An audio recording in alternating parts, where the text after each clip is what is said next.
Quiero que se fije bien en esta imagen. Guárdela en la memoria porque volveremos sobre ella. Se trata, en efecto, de un carro al galope encontrado en la zona de Tamashgert, al sur de Argelia. Una pintura como otras que iremos viendo, que guarda una estrecha relación con la historia que quiero contarle. Otra historia oficialmente imposible, que no será del agrado de los arqueólogos ortodoxos. Pero la verdad, como usted sabe muy bien, no es patrimonio de nadie. Sígame y juzgue por sí mismo.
Keops, Kefren, Micerinos, el símbolo de Egipto, la última de las 7 maravillas del mundo antiguo, y sobresaliendo como una reina Keops, la Gran Pirámide.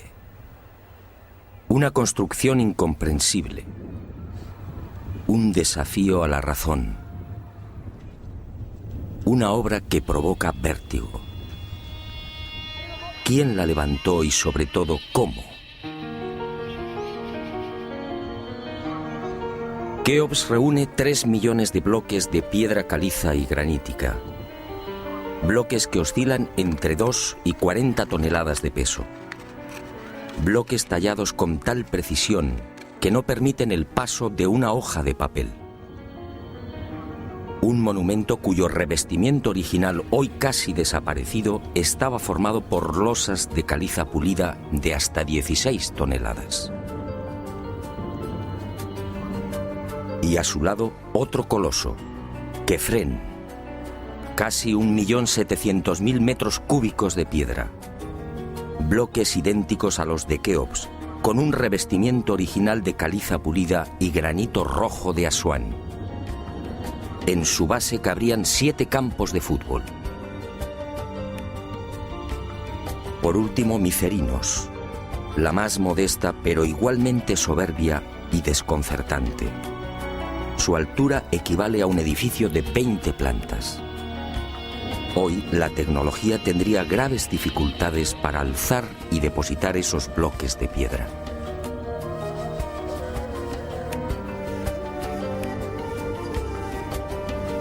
A la vista de estas mareantes cifras, el mundo se pregunta, ¿cómo lo hicieron? Para la arqueología oficial no hay duda. Las pirámides de Giza fueron obra de los faraones y se levantaron hace 4.600 años. Los bloques fueron trasladados desde las vecinas canteras de Tura y Mohatan, a escasos kilómetros del Cairo, y encajados en los respectivos monumentos mediante el uso de gigantescas rampas. Rampas, dice la arqueología, por las que miles de obreros empujaban los bloques con el auxilio de rodillos de madera.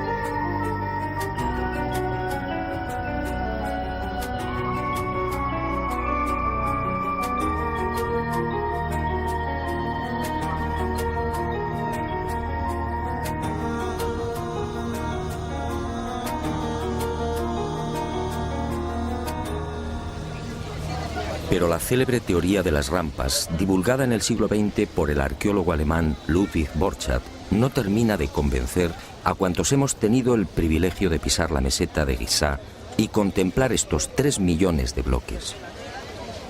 Y son dos las razones que ponen en entredicho la versión oficial.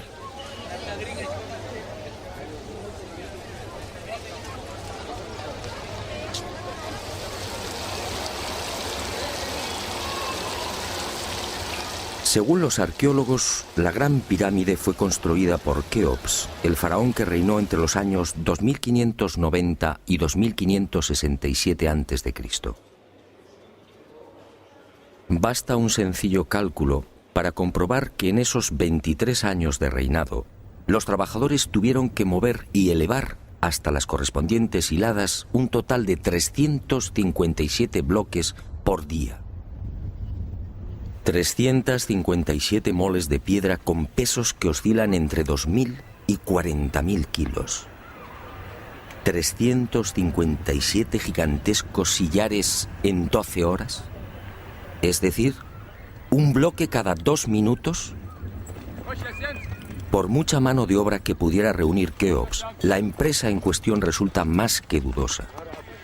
Y no solo por el arduo problema de organización, sino sobre todo por las evidentes dificultades técnicas a la hora de izar y encajar estos monstruos de caliza, granito y mármol. Los arqueólogos más conservadores se defienden escudándose en lo escrito por Heródoto en el siglo V a.C. Según el padre de la historia, los bloques eran levantados de grada en grada con el concurso de una serie de máquinas formadas por maderos cortos. Esto, al parecer, fue lo que le contaron los sacerdotes durante su visita a Egipto. Pero la narración del escritor griego no constituye un punto de partida sólido y fiable. En el 450 a.C., cuando Heródoto recorre el Nilo, habían transcurrido 2000 años desde la supuesta construcción de la Gran Pirámide por Keops.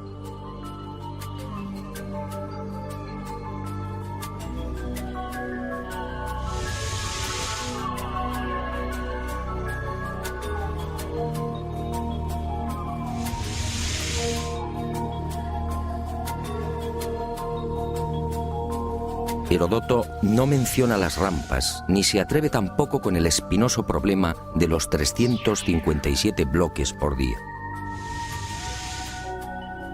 Heródoto cuenta lo que le contaron.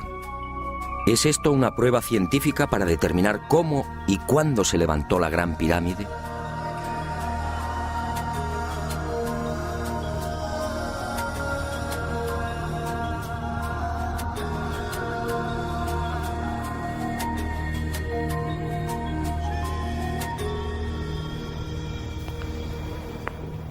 Pero existe una segunda razón de mayor calado que hace dudar de lo establecido por la arqueología.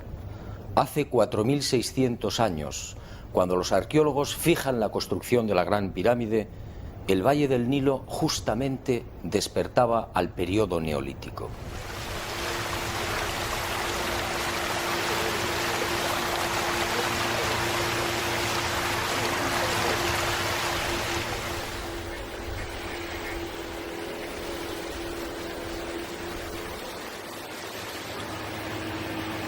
En otras palabras, tanto en el sur, en el Alto Egipto, como en las regiones del Fayum y del Delta Occidental, los habitantes malvivían en chozas de juncos y adobe. Se hallaban todavía en la Edad de Piedra, con un precario desarrollo agrícola y un incipiente pastoreo. Sus herramientas eran groseras, basadas principalmente en la industria lítica. Sería 3 siglos después, hacia el 2300 a.C., cuando estos pueblos entrarían en la Edad del Bronce. Y surge la primera gran contradicción. Si Egipto cambia la piedra por el bronce en el 2300 a.C. aproximadamente, ¿cómo pudieron levantar la Gran Pirámide 300 años antes? ¿Con qué herramientas? ¿Con qué clase de conocimientos? ¿Cómo explicar semejante salto cualitativo?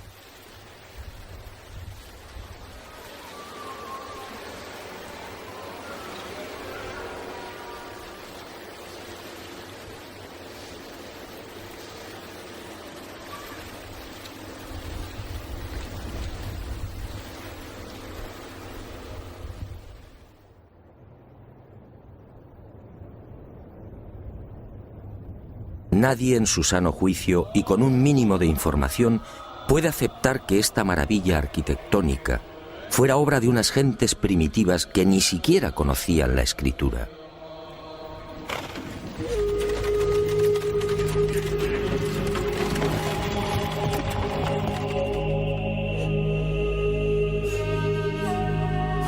El testimonio de Heródoto, en efecto, deja mucho que desear. Hoy cualquier arquitecto o ingeniero comprende de inmediato las graves dificultades técnicas que debieron superar los constructores de la Gran Pirámide. Las cámaras, galerías y los mal llamados conductos de ventilación exigen unos profundos conocimientos matemáticos y arquitectónicos.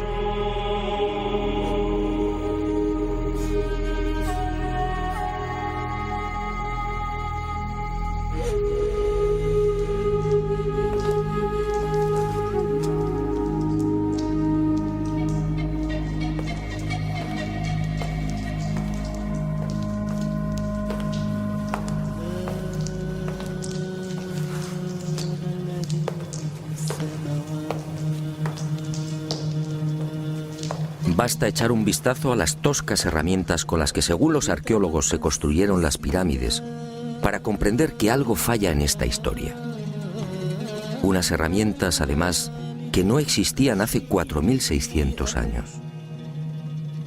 Es que estos mazos, niveles, bolas de dolerita, escuadras, trineos de madera y regletas sirvieron para establecer las asombrosas proporciones de la Gran Pirámide. ¿Cómo explicar, por ejemplo, que la desviación de la orientación norte-sur de sus caras no supere los 3 minutos 20 segundos hacia el oeste? ¿Cómo explicar la increíble perfección de la angulación de los bloques de revestimiento? Hoy solo podríamos alcanzarla con instrumentos ópticos. ¿Cómo entender que hace 4600 años aquellos pueblos neolíticos dispusieran ya de una medida tan perfecta como el codo? Como es sabido, solo en la era espacial se ha podido comprobar que el metro estaba mal medido. Su longitud en realidad es algo más de lo que siempre habíamos creído. El metro exacto tiene una longitud de 1.047. Pues bien, 2 codos egipcios equivalían exactamente a 1.047. El metro de la era espacial. ¿Cómo lo lograron? Pero las dudas y contradicciones no terminan ahí. Hasta el día de hoy, nadie ha logrado explicar satisfactoriamente el sistema de iluminación utilizado a la hora de construir las pirámides. Las tradicionales antorchas no sirven. No hay restos de hollín en techos o paredes. En cuanto a la fórmula de los espejos, reflejando la luz solar hasta lo más profundo, tampoco resiste un análisis medianamente serio. El movimiento del Sol obligaría a los constructores a una penosa labor de permanente rectificación. Esa luz sería útil como mucho para las salas y galerías más próximas a la entrada.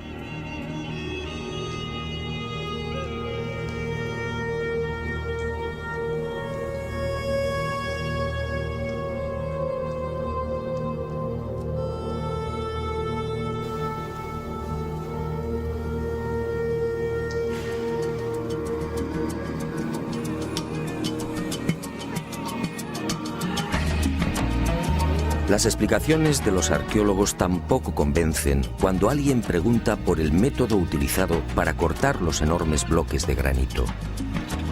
¿Herramientas de cobre? Eso sería como intentar cortar una mesa de mármol con unas tijeras.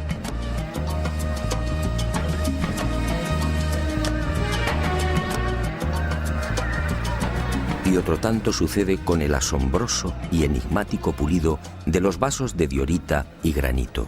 ¿Qué clase de taladro utilizaban para que la cara interior ofrezca el mismo pulido que la exterior? ¿Cómo lo lograban si por las bocas de estos panzudos vasos no cabe siquiera la mano de un niño? Y otro detalle estremecedor. Al examinar el pulido de estos vasos y platos, los expertos han comprobado que a cada vuelta la presión ejercida era 500 veces mayor que la obtenida en la actualidad con los poderosos taladros de punta de diamante artificial. Y de nuevo la gran interrogante. Si muchos de estos vasos han sido fechados en el 2600 a.C., ¿quién los fabricó? ¿El hombre de la Edad de Piedra? Evidentemente no.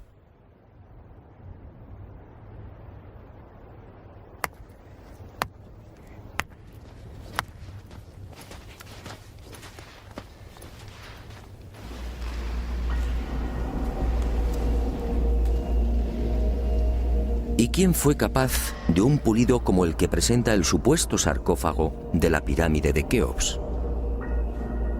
El acabado en el bloque de granito resulta imposible para un hombre del Neolítico. Mientras las esquinas aparecen absolutamente cuadradas, el índice de imperfección de la superficie del sarcófago no llega a 2/10 de pulgada.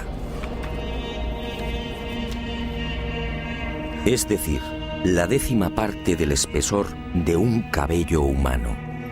Esa perfección en el trabajo sobre la negra y dura diorita alcanza su máxima expresión en la estatua del citado faraón Kefren, hallada en el Templo del Valle, junto a la pirámide que lleva su nombre. El pulido de la misma es tal que solo cabe el silencio. Nadie sabe, nadie entiende cómo se logró semejante belleza hace 4500 años. ¿Y cómo explicar la técnica empleada para la ejecución de estas perforaciones? Son perfectamente visibles en muchos lugares del Egipto faraónico. Aquí, en la entrada real de la pirámide de Keops, tenemos una muestra. Para la arqueología no hay misterio. Estos orificios, dicen, se conseguían mediante la introducción en la piedra de un cilindro hueco que al girar cortaba el granito. Pero al examinar la espiral grabada en el interior, algo no concuerda con la versión oficial. La distancia entre línea y línea es de 2,5 milímetros. Nosotros en la actualidad, utilizando taladros con punta de diamante artificial, solo podemos alcanzar 0,05 milímetros por vuelta.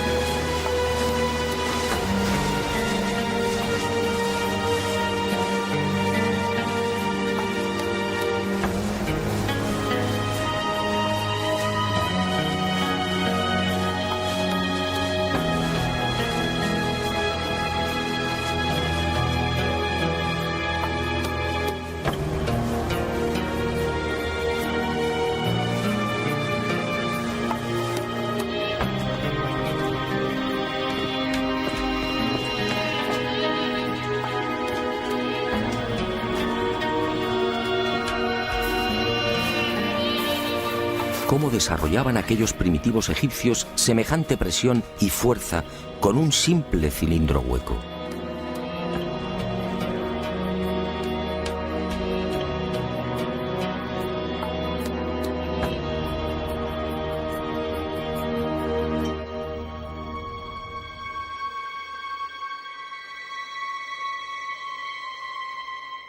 Y aunque algo posterior en el tiempo, también lo descubierto en la tumba de Tutankamón nos deja con la boca abierta.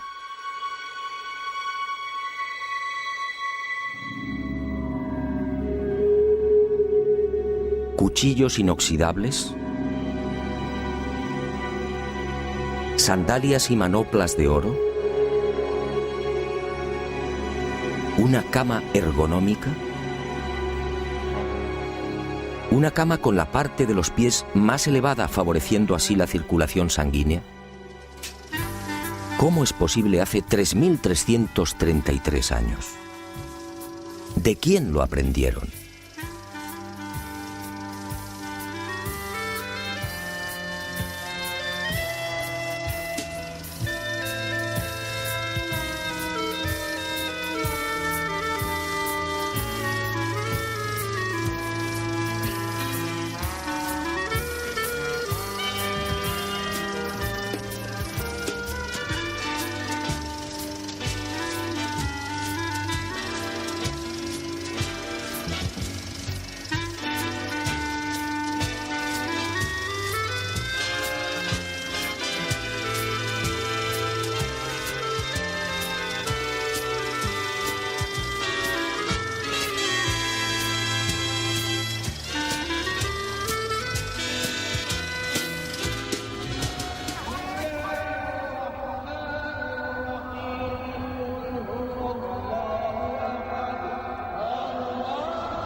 Hoy, francamente, son muy pocos los que creen en la versión oficial. Hace 4.600 años, los pueblos que habitaban esta región no estaban en condiciones de imaginar siquiera este portento arquitectónico. Pero entonces, ¿quién levantó las pirámides?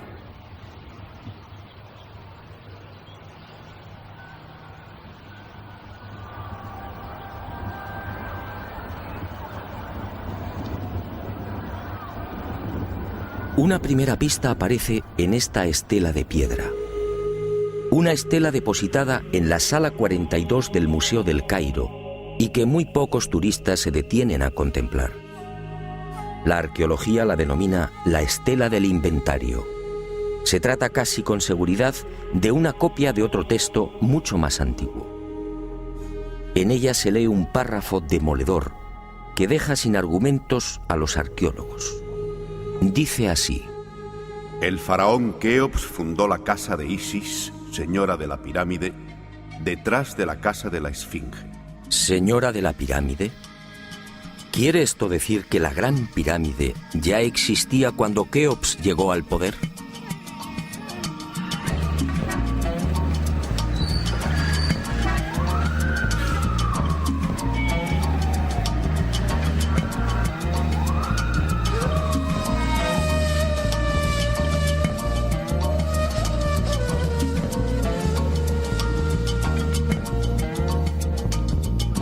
La segunda pista, mucho más espectacular, se encuentra a casi 3.000 kilómetros del Cairo.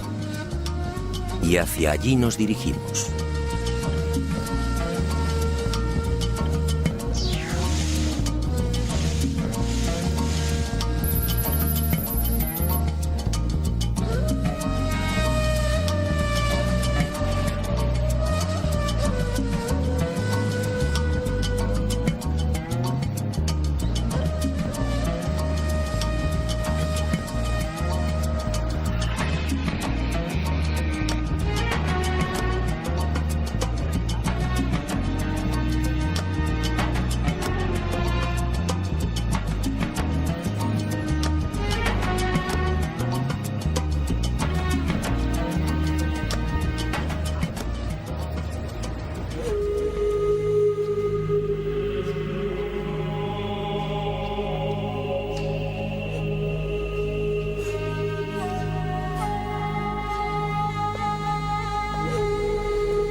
Este papiro, o lo que queda de él, recibe el nombre de Canon de Turín.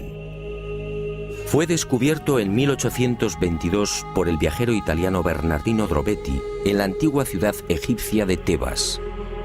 El propio Champollion lo tradujo, concediéndole una singular importancia. Pero la arqueología ha preferido ignorarlo. Y no es de extrañar a la vista de su contenido. Esta escritura hierática procede de la época del no menos célebre Ramsés II, entre los años 1290 y 1224 a.C. Para algunos, el faraón que persiguió a Moisés. En total, 160 fragmentos correspondientes a 11 hojas escritas hace 3200 años y en las que se lee una extraña lista de reyes. Una lista de reyes egipcios imposible para la ciencia. Imposible, sí, porque de aceptar lo manifestado en este documento arqueológico, la cronología faraónica se vendría abajo. ¿Y qué dice este papiro de 1,70 metros de longitud? Sencillamente que en un lejano pasado, Egipto fue gobernado por unos seres mitad hombres, mitad dioses, que recibían el nombre de Sensuhor, los compañeros de Horus. La lista de estos misteriosos reyes sitúa el primer gobierno en el Valle del Nilo, no durante el faraón Menes hace 5000 años, como afirma la arqueología, sino mucho más atrás en el tiempo, concretamente hace 11.000 años. Esta desconcertante y revolucionaria lista de reyes aparece ratificada en buena medida por otra historia igualmente despreciada por los arqueólogos. Me refiero a lo escrito por Manetón en el 240 a.C. Este sumo sacerdote recibió el encargo del faraón Ptolomeo II Filadelfo de escribir la historia de Egipto desde sus comienzos. Manetón tuvo acceso a la documentación depositada en el templo de On, en Heliópolis, y cumplió el trabajo. En los escasos fragmentos que se conservan de su obra, en especial en los recopilados por Eusebio, puede leerse algo insólito que, como decía, coincide en lo básico con lo relatado en el Canon de Turín. Según Manetón, antes de Menes, el primer faraón de la primera dinastía, Egipto fue gobernado por unos semidioses y también durante miles de años. El sumo sacerdote greco-egipcio no habla de los Sensuhor, pero la casualidad es más que sospechosa. ¿Quiénes eran los Sensuhor? ¿Por qué los califican de semidioses?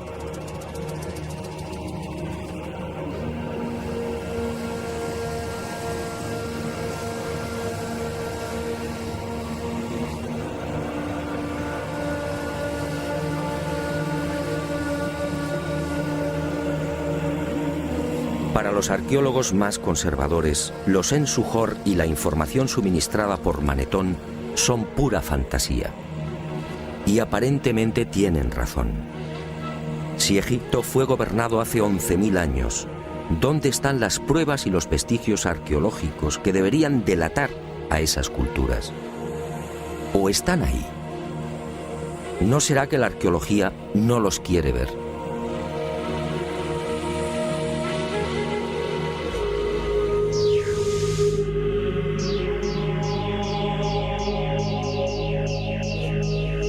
El presente descubrimiento se debe al investigador español Manuel Delgado. Él fue el primero en percatarse de lo que guarda el nuevo Museo Nubio. Todo un hallazgo que ofrecemos en primicia y que una vez más nos hace dudar de la cronología oficial. Este huevo de avestruz fue descubierto en la tumba 96 del cementerio 102 en Nubia por el arqueólogo inglés Cecil Malaby Firth. El hallazgo tuvo lugar en 1907, pero dada su naturaleza, fue silenciado. Alguien dibujó sobre él y lo depositó junto al cadáver.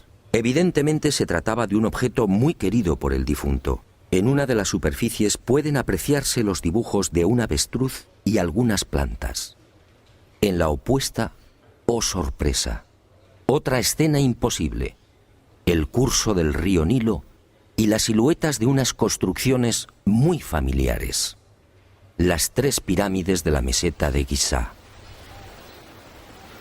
El hallazgo de este huevo de avestruz no tendría mayor importancia, de no ser por un pequeño gran detalle. Según los investigadores, los restos humanos de la citada tumba 96 se remontan a la cultura Nagada I, es decir, alrededor de 7000 años. 7000 años. Algo en efecto no cuadra. Si la arqueología afirma que las pirámides de Giza fueron levantadas hace 4600 años, ¿cómo es que aparecen dibujadas en una sepultura de hace 7000? Pero las pruebas que apuntan a un pasado mucho más remoto de lo que pretende la egiptología no terminan ahí. En 1991 volvió a encenderse la polémica.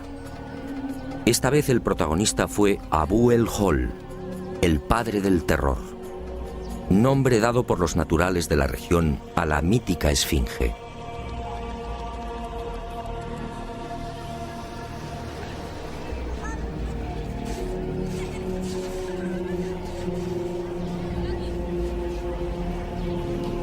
La esfinge, otro monumento emblemático de Egipto construido según la arqueología por el faraón Kefren hace 4500 años.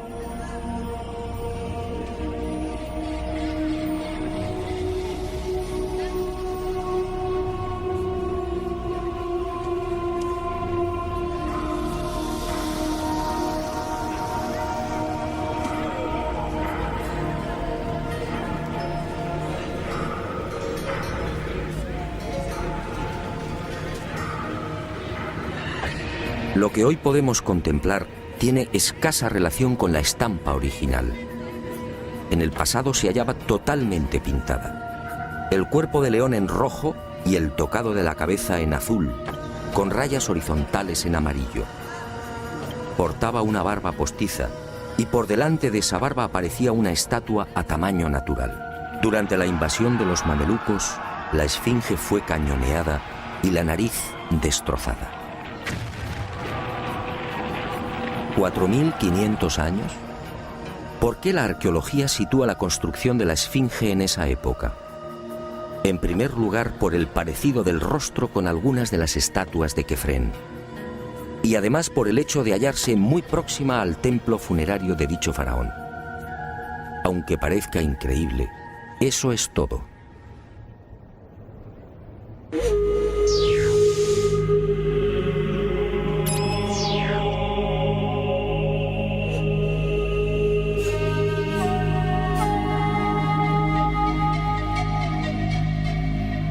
Y en 1991, como decía, los arqueólogos fueron arrinconados de nuevo contra las cuerdas. Un equipo de la Universidad de Boston, dirigido por el geólogo Robert Scott, dio a conocer un estudio que retrasaba la construcción de la esfinge en varios miles de años. Mediante la utilización de ondas sonoras y micrófonos especiales, los geólogos norteamericanos exploraron las rocas que forman parte de la esfinge. El resultado fue asombroso. La zona delantera del monumento y parte de las paredes del foso que la rodea presentan una erosión de 2 metros de profundidad provocada por las lluvias. En la época de Kefren, supuesto constructor de la esfinge, esta región era un desierto. La única explicación a esa erosión acuática hay que buscarla en un clima especialmente húmedo, entre el 5000 y el 7000 a.C. Casi mágicamente hemos llegado a un punto que ya fue contemplado en uno de los anteriores capítulos de este planeta encantado. ¿Recuerda?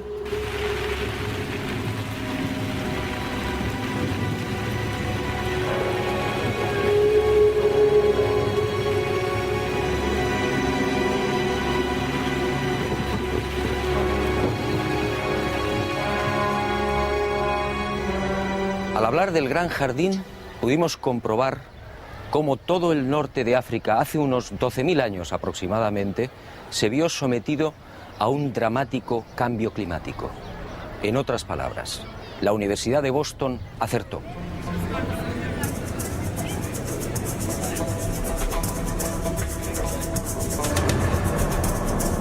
Fue a partir de esa época, hace ahora unos 8000 años, cuando los monzones perdieron fuerza y el Sáhara entró en un lento pero progresivo proceso de desertización. Y fue justamente hace 4500 años, cuando la arqueología fija el momento de la construcción de la Esfinge, cuando estas tierras fueron definitivamente abandonadas por las lluvias. Kefren, por tanto, no pudo levantar la Esfinge. Como mucho, quizá la restauró. El padre del terror estaba aquí desde mucho antes. La huella de las torrenciales lluvias registradas en el llamado Gran Húmedo Holocénico es incuestionable. Y algo similar vino a suceder con el investigador Robert Bauval. 20 años antes, este ingeniero egipcio se atrevió a difundir una hipótesis que conmocionó a los seguidores y amantes del Egipto faraónico. Para Bauval, las pirámides de Giza no son construcciones aisladas. Las tres forman parte de un plan unificado minuciosamente diseñado. Y para irritación de los arqueólogos más conservadores, formuló una teoría que volvía a poner en tela de juicio la ya desacreditada cronología oficial. La tesis de Bauval es conocida como la correlación de Orión, es decir, el asombroso parecido en la disposición de Keos, Kefren y Micerinos respecto a las tres estrellas que forman el cinturón de Orión. Basta trazar una línea entre las tres pirámides y otra entre las estrellas del cinturón para observar que sendas ubicaciones son casi idénticas. Casi idénticas, sí, pero no iguales. El ángulo de las pirámides es de 172 grados y el de las estrellas de Orión en la actualidad de 181. Bauval se percató de esta pequeña diferencia y tuvo una genial intuición. Con la ayuda de las computadoras retrocedió en la historia y descubrió que la alineación de las estrellas del cinturón de Orión coincidía con la de las pirámides hace 12.500 años. ¿No son demasiadas coincidencias? Por un lado, la geología demuestra que la Esfinge tuvo que ser construida en pleno Gran Húmedo, es decir, hace más de 9.000 años. Por otro, el papiro de Turín y Manetón aseguran que unos semidioses gobernaron el valle del Nilo hace 11.000 o 12.000 años. Quizá más. También el huevo de avestruz hallado en la tumba 96 en Nubia nos dice que las pirámides existían ya hace 7.000 años. Y la tesis de Bauval pone punto final, insistiendo de nuevo en esa misteriosa fecha. 12.500 años.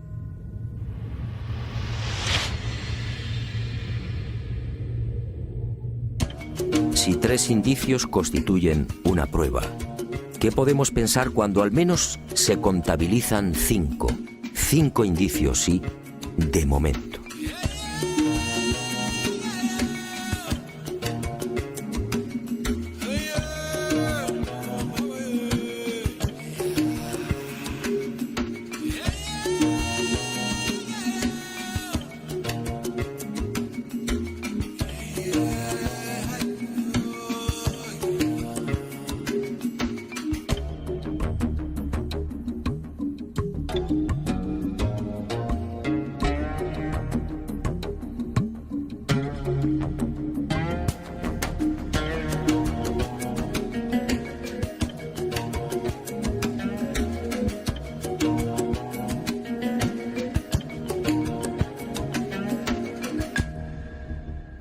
No, las pruebas que contradicen la versión de la arqueología oficial no han concluido.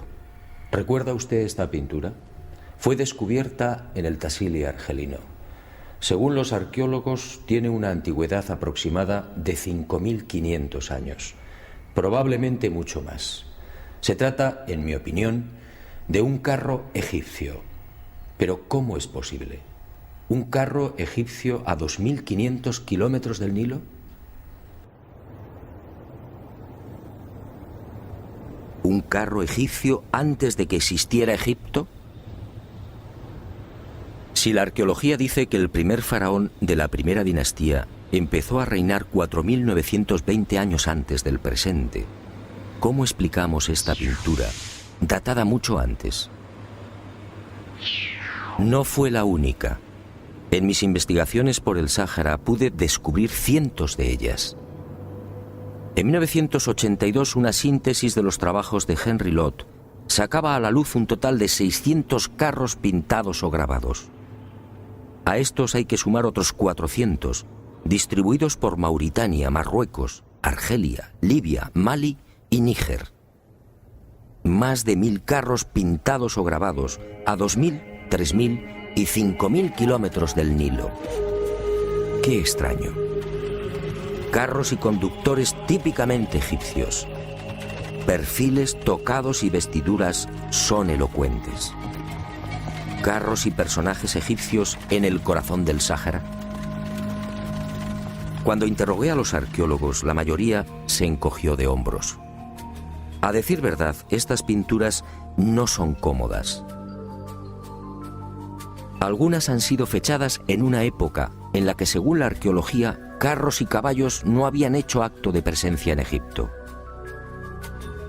Otras, como las del Tassili o el Fesán libio, son mucho más escandalosas. Los análisis de las sustancias orgánicas contenidas en los pigmentos han sido desconcertantes. 6.000, 8.000 y hasta 9.000 años de antigüedad. ¿Carros y conductores egipcios hace 9.000 años? Y casi sin querer, a la vista de estos documentos pictóricos, la memoria vuelve a poner en pie los hallazgos de la Universidad de Boston, el papiro de Turín, la historia narrada por Manetón, las pirámides pintadas en el huevo de avestruz o el descubrimiento de Bubal. Naturalmente, para la arqueología, estas pinturas y grabados no tienen sentido. El caballo y los carros, dicen, entraron en Egipto hacia el 1700 a.C. y lo hicieron con la invasión de los Hicsos, un pueblo procedente de la Alta Siria que gobernó la mitad oriental del delta. Nuevo y grave error de la arqueología.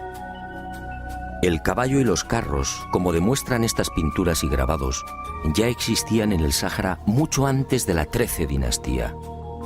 Otra cuestión es que no quieran reconocerlo, y es comprensible. Si los egipcios y su cultura proceden del Sáhara, ¿en qué queda la supuesta hegemonía del Egipto faraónico?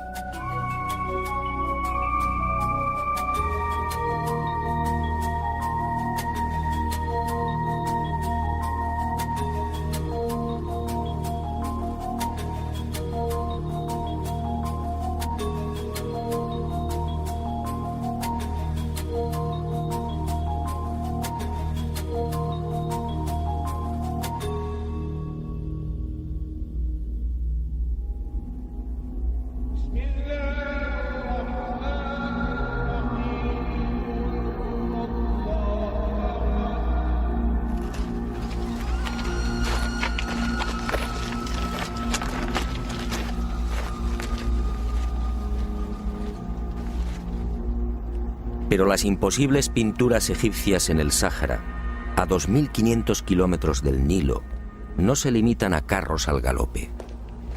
Otras, para desconcierto e irritación de la arqueología, presentan escenas muy diferentes. Ofrendas. Personajes adornados con el ureus, la serpiente sagrada sobre las cabezas. Barcas igualmente egipcias. Vestimentas similares a las que lucen faraones y sacerdotes. Individuos de perfil al más puro estilo egipcio. Pinturas todas ellas muy anteriores al Egipto faraónico.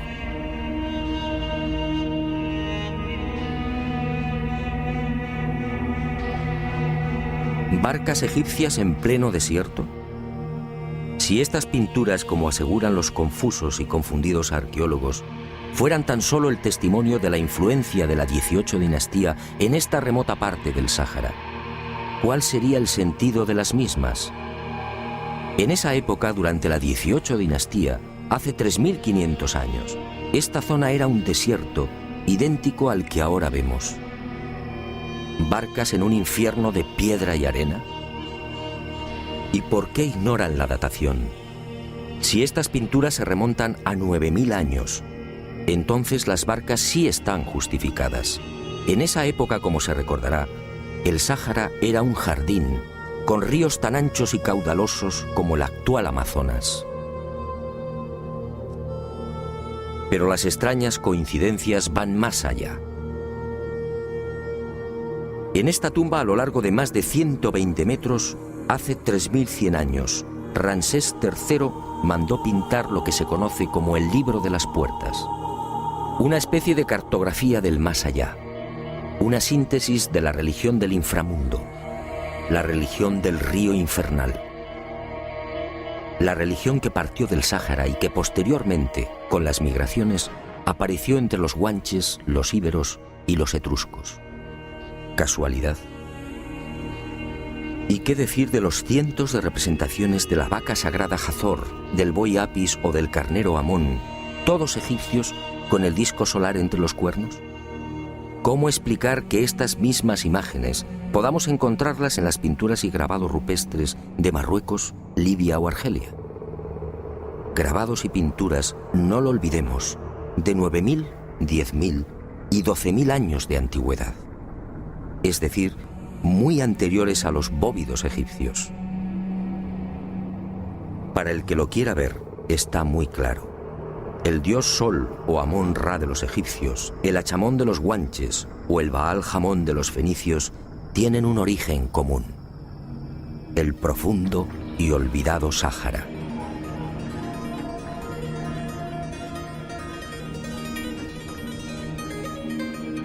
Puede que Herodoto y Diodoro de Sicilia tuvieran razón.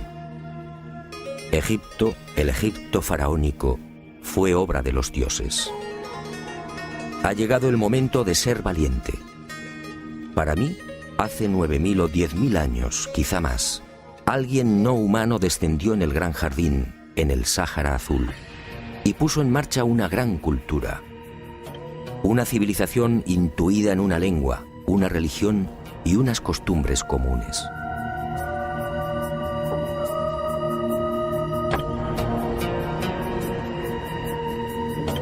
Esos seres, esos dioses de cabezas redondas pintados en Tassili, podían proceder de Orión.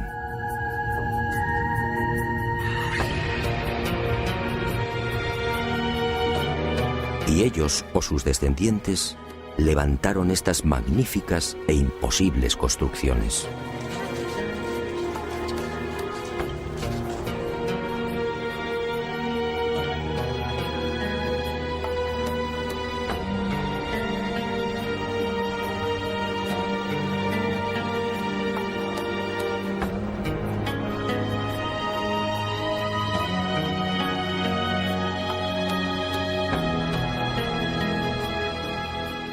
¿Cree usted que se trata de un sueño? Schopenhauer decía que toda verdad, al nacer, es ridiculizada y perseguida. Demos tiempo al tiempo. Algún día el hombre se verá obligado a escribir de nuevo la historia.